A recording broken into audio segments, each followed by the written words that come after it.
Donc, Claudia, un autre sujet qui nous tient à cœur, c'est aussi de savoir comment soutenir la maman et ses besoins nutritionnels, pas seulement pendant la grossesse, mais une fois que le bébé est né aussi.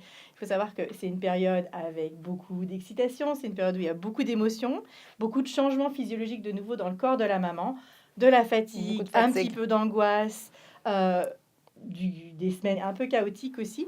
Donc, comment on peut faire à ce niveau-là? Est-ce que l'alimentation a un rôle pour soutenir la maman dans cette période de transition? Aussi bien au niveau moral qu'au niveau de l'initiation à l'allaitement. Bien, en fait, les recommandations pour l'allaitement, la Mhm. nutrition pendant l'allaitement, c'est les mêmes recommandations que pendant le dernier trimestre de la grossesse. Pour ce qui est des calories, on recommande encore 500 calories de plus ou 3 portions d'aliments en total. Donc, c'est pas tant que ça.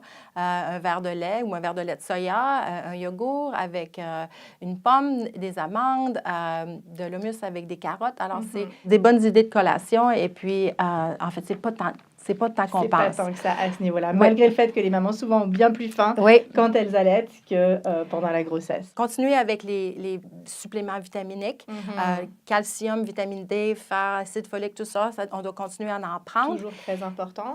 Et puis au niveau du rythme des collations, c'est toujours conseillé pour les mamans qui allaitent de faire leur petite station bien confortable avec un siège, une bonne position pour allaiter, mais aussi une boisson, du liquide pour pouvoir bien s'hydrater et une petite collation aussi pour calmer la faim quand on a l'impression d'avoir faim quand on allaite. En fait, des fois, on peut penser que ce qui donne la faim, c'est plutôt la soif. Alors, des fois, on ne ressent pas autant la soif que la faim. Alors, ça arrive souvent que les mamans ont soif, mais en fait, on ressent la faim. Elles ont faim. Ouais. Et d'ailleurs, c'est très important aussi de bien veiller à son hydratation, surtout pour les mamans qui allaitent.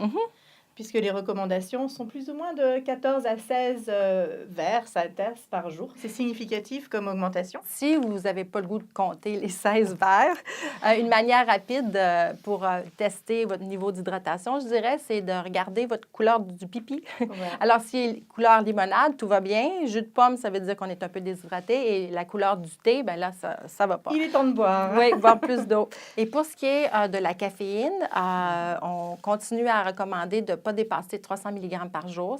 300 mg, c'est l'équivalent environ de 2 cafés.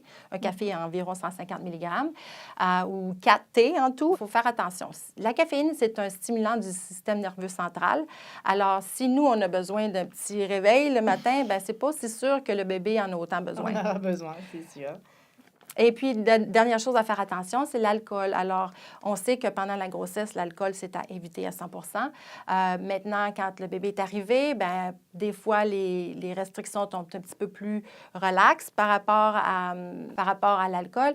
Des fois, il y a des mamans qui vont choisir de boire un peu quand même pendant l'allaitement, mais il faut faire un choix éclairé. Il faut se rappeler que quand on boit de l'alcool pendant qu'on allaite, bien, ça fait diminuer la quantité de lait.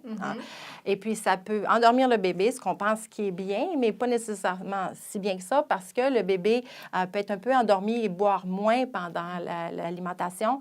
Et puis, on sait que ça peut avoir un effet sur le développement motorique du bébé.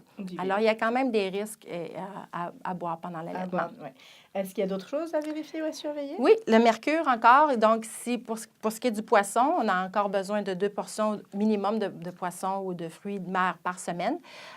Mais ne pas dépasser 2 portions par mois des gros poissons qui, eux, sont contaminés en mercure, c'est-à-dire le requin, le thon, les gros thons frais. Alors ça, il faut faire attention. Le thon en canne, le thon pâle en canne est moins néfaste. Alors ça, c'est 4 portions par semaine. Continuez à bien manger. C'est une période très, très importante parce que ce que le bébé a besoin, il va aller le chercher chez la maman. Donc, par exemple, pour les os, si on n'a pas assez d'apport en calcium ou vitamine D, le bébé va aller prendre le calcium dans les os de la maman. Donc, c'est peut-être plus un risque pour l'ostéoporose à long terme. Et donc, au final, si la maman ne mange pas assez bien, finalement, c'est pas le lait maternel sera de bonne qualité, mais ça affectera sa santé à long terme.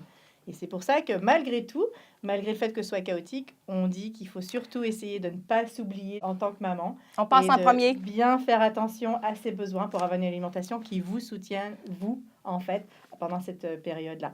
Alors, c'est pas évident, comme on en a parlé, hein, c'est une nouvelle période, il y a tellement de changements qui se passent. Quels sont les petits trucs? Qu'est-ce qu'on peut faire finalement pour se préparer pour avoir une bonne alimentation au moment où le bébé arrive?